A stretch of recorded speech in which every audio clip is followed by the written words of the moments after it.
শীতকাল মানেই ঠান্ডা কাশির মৌসুম, কিন্তু ছোট বাচ্চাদের জন্য এটি হতে পারে সবচেয়ে বিপজ্জনক সময়। ঠান্ডা আবহাওয়া সর্দি কাশি দ্রুত ছড়ায়, বুকে কফ জমে, শ্বাসকষ্ট হতে পারে।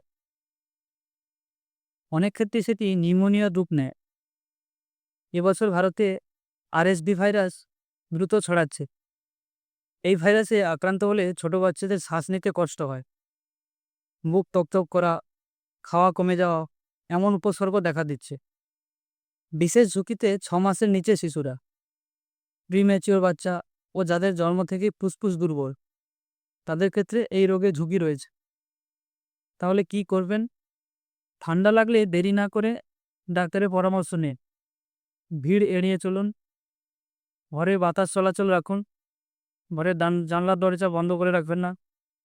যদি দেখেন বাচ্চার নিঃশ্বাস নিতে কষ্ট হচ্ছে, তাহলে এক মুহূর্ত দেরি করবেন না, ডাক্তারের পরামর্শ নিন।